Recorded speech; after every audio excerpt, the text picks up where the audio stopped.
Greggy, a case of the old chestnuts out of the fire. We were deep in it in the first half, but what a second half. Yeah, terrific. The boys really stuck to their guns, stuck to the game plan and did a great job, so fantastic. I think in the second half, Frankston only kicked one goal, such was the pressure. Yeah, look, we lifted our intensity. We knew that had happened. They played a very intense first half and it really took it out of them. So our boys, by sticking to their guns, was a great effort. And we seemed to find a much cleaner way to goal, particularly in the final quarter. Hammond made a difference to us. He went forward, Gale went back. I thought probably winning move because Hamo really gave us something up forward with his hit-up leads, and Gale up back was terrific. Who looks like putting their hand up for selection should the seniors win and go on? Oh, well, you've got to look at Gale again. You've got to look at Buddha Johnson, some of the boys through the midfield. So Perry, again, was serviceable. Fieldo was terrific. You know, Hammond is the 23rd. Any of the boys, I'd be happy enough for any of them to go up because I reckon they're all good enough players to play senior footy.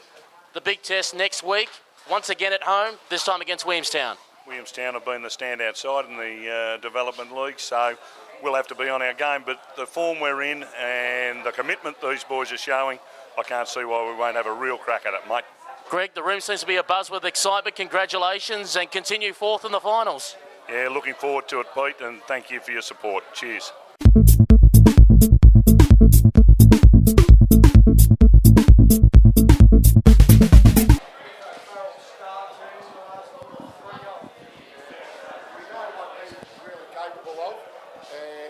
Terrific acquisition as far as a young man and the character and the calibre of him, but unfortunately the injuries that he's had have just cruelled his campaign at times.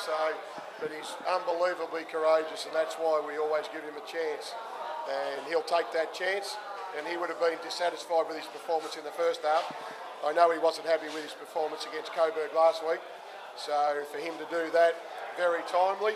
And it doesn't matter around here. We can be led by wonderful players like Baird, Pinwall, Batsanis, someone like Skipper, but the younger players, if they have a moment in a game, we expect them to take that moment, and that's what Heater did. Found a nice player, Tom O'Sullivan.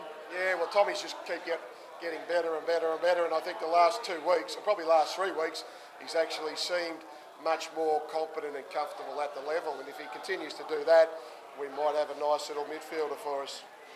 There's a real culture here, hometown hero type culture, and when you play at Northport Oval, it really comes to life, doesn't it? And it did today, in the last quarter. Oh, it does, Brent. You know, we exude all about what we stand for here, and that group that you see out there, they do it.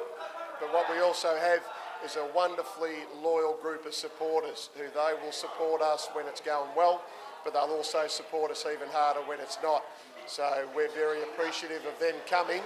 And we mightn't have the biggest group, but I reckon we've got the loudest group, and that's what we want. And I'm sure they are as ecstatic as I am about the win today. One more, Gaz. Are you worried about this man here, his repeat sprint efforts? Well, I've got to keep telling him to take his box off all the time. He still thinks he's in cricket season, mate. Just one last one, Gary. You feel that you're building, don't you? You feel that you've got momentum now. You've strung it together at the right time of year. Yeah, well, you have to, mate. You know, we're a group that, if you had have plotted the way season 2013 unfolded, from no pre-season at home, makeshift grounds, they've got dog shit on the grounds. The players have had to contend with things like that. No change rooms. The ground itself has been unplayable at times. That means we can't train here. So the guys are so tough. So tough. And they know that we're in with a show. So right now, after winning today, it opens everything up. No one gets a double chance. The only way you do that is if you win. And that's what we aim to be doing. Gary, we talked today about Julian Rowe, particularly his first quarter. Did you have to throw a bucket of cold water on him? He was on fire. Yeah, he was, and Julian's been able to respond after potentially a game that he wouldn't be satisfied with. So for him to do that early, he set up what I thought was a lead that was crucial at the start of the game. Also as well, Mickey Dillon, he's just in and under effort today. He seemed to be involved in everything. Yeah, he was, and we gave him a big job because he had to actually try and curb Kyle Martin, and I thought overall he did a fair job. They utilised little paths for Martin in the stoppages. But Mick's extremely tenacious, and he'll do what he needs to do to actually bring the players down a level or two. And of course, he's just a true warrior, and he's one of our absolute greatest clubmen, and he'll do anything to sacrifice his role for the side. And as well, Josh Purcell stepping up, of course, from the Development League into the seniors. Biff Dermott giving him a big rap. Supporters reckon he did a good job today. He was great. You know, Jackson Payne's been their chief goal kicker, and I think he might have only got 1 or 2 goals.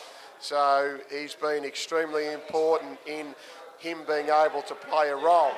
And Josh had to wait a long time. I think it was about 14 or 15 weeks before he got a chance. But we shouldn't forget he's a premiership player. And premiership players will always come to the fore. And he did that today.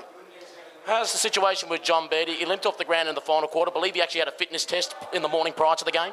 Well, it wasn't even the morning. It was actually at 1:30. So we left it as late as possible for John to give us the indication he was okay. Clayton Hinkley unfortunately missed out, but that's sometimes the way footy goes. And he did limp off. We're not sure. It's something about a hamstring, so I don't know whether that's, spasm or whether it's a strain, a tear. We'll have to wait and see. And the footy gods seem to conspire next week, Development League and the seniors versus Williamstown. Yeah, well, that's great for us. It's great for Williamstown. It's great for footy in general. We know what the aura is around 2 great sides, and our development team have continued through as well, so that's fantastic for our depth, and it also hopefully gives us a sign of what we're developing. So very, very pleased for Greg Ryan and the boys also. One last question, Gary. Have you ever had a holiday in September? No, and I don't intend to either.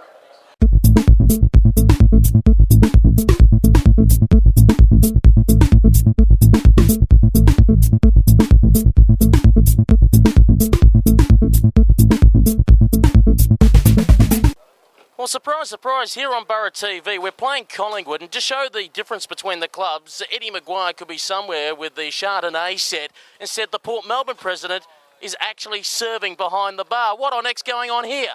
Well, you meet a better quality of person when you're serving at the can bar. Members I only see once or twice a year. Up here, coming, have a pleasant conversation. Like I know Johnny, I know he's going to always have a VB. The twins are always going to have VBs. It's great. Well, you get to meet amongst the people, and a big crowd obviously expected here today. How much beer do you think you're going to get through? A heck of a lot. A heck of a lot. I think we've got about 100 and we had 150 slabs come in yesterday, and we've got another 50 on standby. I don't think we'll use them all today, but if those people from Essendon and Werribee roll along tomorrow, they should all be gone. Well, indeed, we hope so. Now, Peter, club news coming up. The big presentation night is on the way on Friday, October 4th. October the 4th at the Brighton International. I think the tickets are $125. You can buy them through the office. It should be a great day, and it's a time to celebrate our players and their achievements in the year. And always a good night out, and it's particularly when we get to hear from the coaches as well as they review the year. Yes, it really is one of the highlights to hear their views, especially when they make some comments on the round-by-round counts and stuff about where we were and what we're doing and what the players are doing. And we just hope after that some of our players names get called out in the big AFL draft. Indeed so. I believe the likes of Chris Kane, Josh Ibione, just some of those names being mentioned. Well, I've heard all of those names, but I think Tommy Gordon must be a chance too. I mean, there's a player who came in for the seniors, played Development League last year, got a chance to play to replace an injured player earlier this year, and he did what all players do. He held his hand up, and basically right up until he got glandular fever, he was sort of a fixture there. Well, let's hope, of course, that he's all and well and fit for 2014. As much as we'd like to see him here at the Borough, obviously we wish him best of luck if he does get picked up at AFL level. Peter, thank you very much for joining us here on Borough TV. Now, get back to work. Thank you very much, Peter. Thank you, and good luck to Chris Kane too in the draw. I reckon if there's a guy who deserves to be drafted to run around in an AFL club, there's someone there. He should be right up there with Sam Dwyer.